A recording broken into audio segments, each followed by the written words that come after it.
Je crois qu'il y a des jours comme ça où il faut juste savoir s'incliner. Carlos Alcaraz vient de remporter le tournoi de Doha au prix d'une finale ahurissante. Le niveau qui nous a sorti contre Arthur Fils, oh là là là là là là. Ça a été une semaine d'ailleurs très riche, très dense, intense, avec beaucoup d'enseignements. On va se concentrer au calme dans cette vidéo sur 3 joueurs. On va commencer par Jannik Sinner.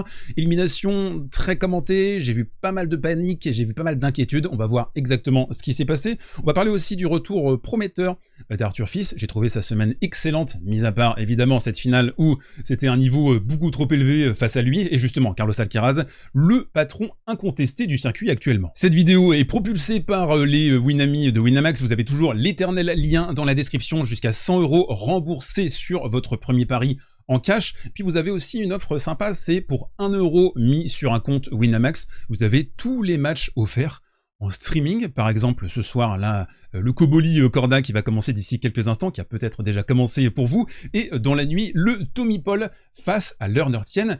Et moi je vois bien une finale ici entre Sébastien Corda et Tommy Paul. Vous avez du Rio, vous avez plein d'autres tournois sur les prochaines semaines, le Double Sunshine notamment qui arrive d'ici quelques petites semaines maintenant, Indian Wells et Miami. L'offre, je précise, elle est réservée au majeur. On attaque avec notre analyse de la semaine et on va commencer par Jannik Sinner. Alors j'ai lu des choses sur Jannik Sinner, il est finito, c'est terminé, il a perdu 2 matchs là, il est bouilli, mentalement ça va plus du tout. Alors c'est un match qui m'a moi beaucoup fait penser à sa défaite face à Alexander Bublik à Halle l'année dernière, juste après une défaite difficile à digérer forcément en finale de Roland Garros face à Carlos Alcaraz.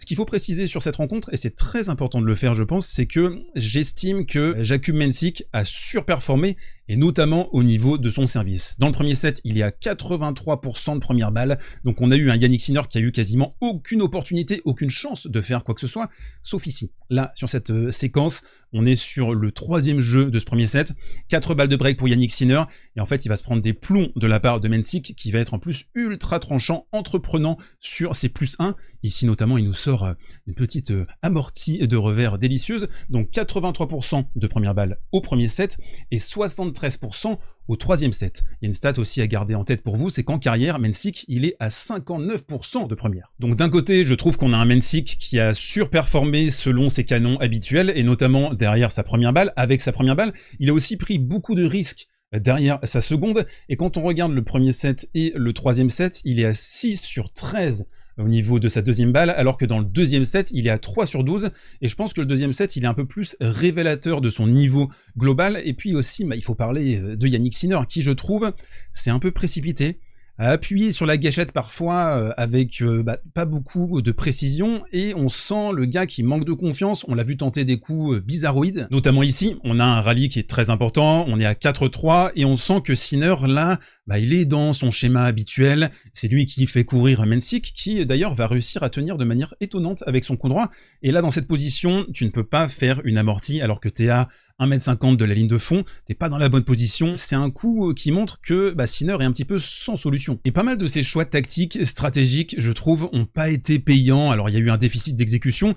Ici par exemple, il est loin de sa ligne, il va laisser l'opportunité à Mensik d'imposer son tempo, d'imposer son rythme. En plus Mensik, lui, son but c'était d'expédier les points le plus rapidement possible, avec un service, avec un +1, avec également ces petits décalages en coup droit où il envoyait souvent des accélérations sur le revers de Jannik Sinner. Et là on voit un Sinner qui est décroché et qui va commettre des fautes inhabituelles selon ses standards. Ici par exemple, il a une course vers l'avant, il arrive sur le filet, il fait une faute en largeur très étonnante, il va regarder cette attitude. C'est rare de voir un Jannik Sinner aussi nerveux. Et même encore ici, on est à 0,15, on est sur un jeu qui est capital, il peut peut-être revenir. Là, s'il fait 0,30, tu sens que potentiellement il peut mettre le doute dans la tête de Mensik. Il a un revers là mais décolle pour lui, il pourrait aller droit devant, c'est un peu compliqué, il va essayer d'appuyer dans la diagonale, c'est un revers qui va prendre la bande. Pour résumer, on a eu la conjugaison de 2 éléments. D'abord un Mensik qui je trouve a surperformé, surjoué même peut-être un petit peu parfois, avec une prise de risque qui a beaucoup payé, et à contrario un Jannik Sinner qui a manqué des choses simples selon ses standards.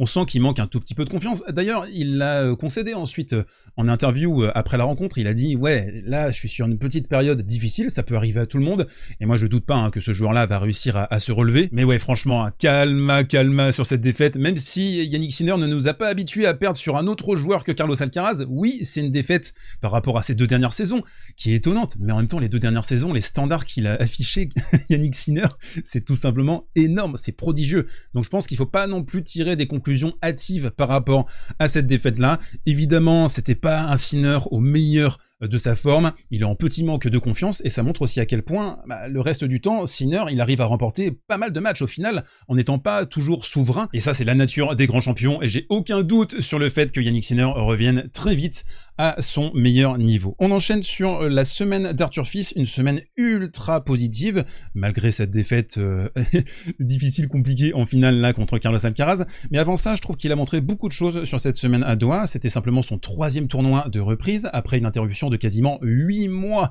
depuis Roland Garros, son match face à Raume Munar. On l'avait vu rapidement au Canada, mais globalement il s'est arrêté quasiment pendant 8 mois.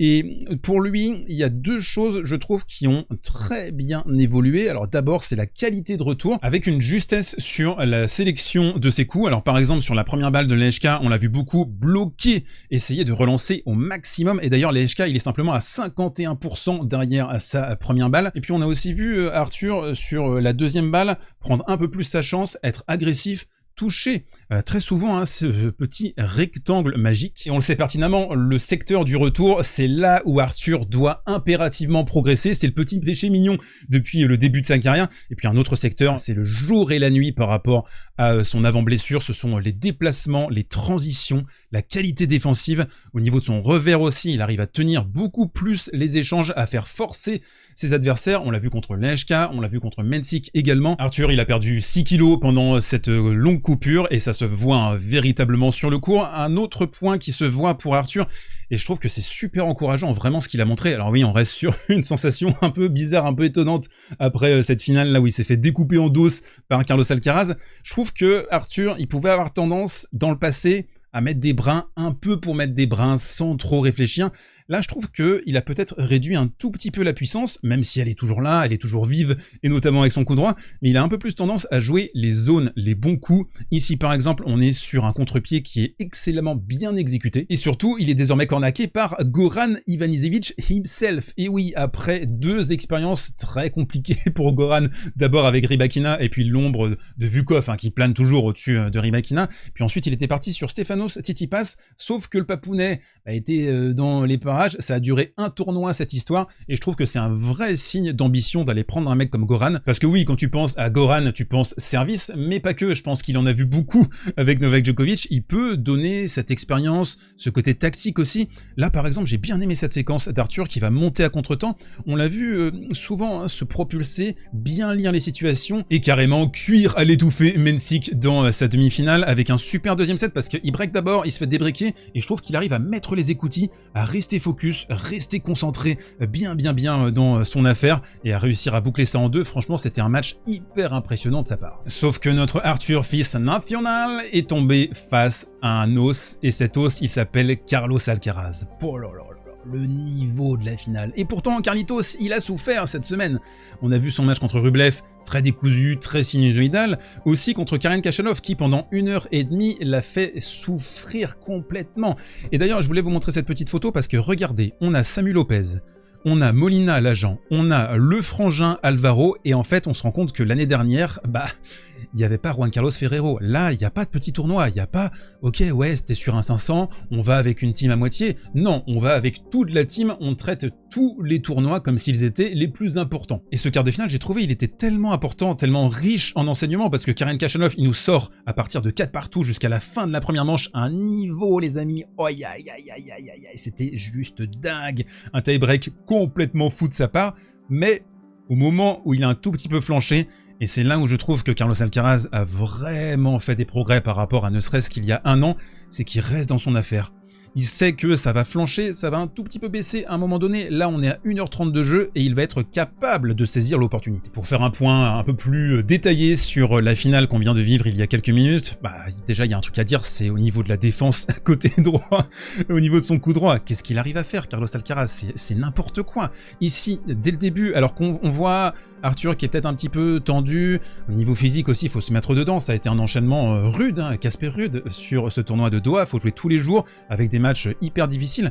Là, il te sort un contre avec un volume, avec ensuite, après le rebond, un lift qui sort complètement Arthur à l'extérieur. Alcaraz qui avait une strat assez simple sur le début de la rencontre, c'était de balayer, de brosser le court à gauche, à droite, avec des volumes sur ses frappes qui ont fait exploser très souvent en bout de course Arthur Fils. Et l'autre problème pour Fils sur ce match, c'est que il a affronté aucun joueur du niveau évidemment de Carlos Alcaraz, mais surtout sur les premiers coups de raquette. Le service, mais aussi le retour, la qualité de retour de Carlos Alcaraz.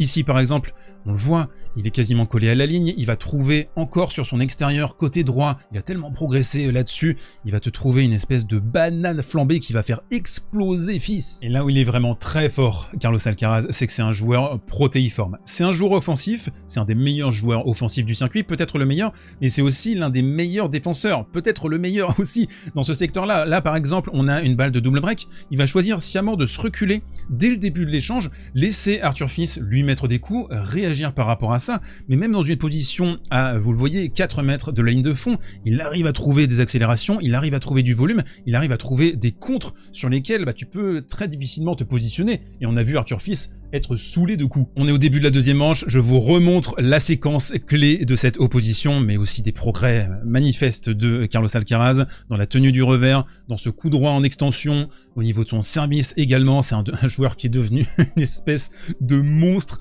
Là vous le voyez, c'est un point qui serait perdu pour 99% du circuit, il va réussir à trouver un contre dans cette position hallucinant. Une performance du coup royale, vous l'avez bien compris, et d'ailleurs qui m'a fait penser à certains instants à du Roger Federer Prime, vous vous souvenez, 2004, 2005, 2006, 2007, quand Roger était vent dans le dos, quand il menait, je sais pas, 6-1, 3-0, et bien là tu sentais que Roger se relâchait, la créativité qui montait d'un cran, de 2 crans, et là tu voyais à quel point le mec était flamboyant, et c'est précisément ce qui se passe avec Carlos Alcaraz. Là par exemple, il est vent dans le dos, il est largement devant au niveau du score, il va tenter des coups mais hyper compliqués, là l'amorti droit devant, il va réussir à la toucher finement. Et donc la leçon de ce tournoi, c'est que Carlos Alcaraz est bel et bien le patron du circuit depuis un petit moment maintenant, et surtout il progresse beaucoup plus vite que les autres. Yannick Sinner est dans une période troublée avec un petit manque de confiance, on va attendre avant de s'affoler, attendons Indian Wells, attendons Miami également, et puis une superbe semaine pour Arthur Fils qui, à mon avis, là sur la fin de la saison, s'il maintient ce niveau, s'il arrive à rester en forme, je pense qu'il pourra toquer à la porte du top 10.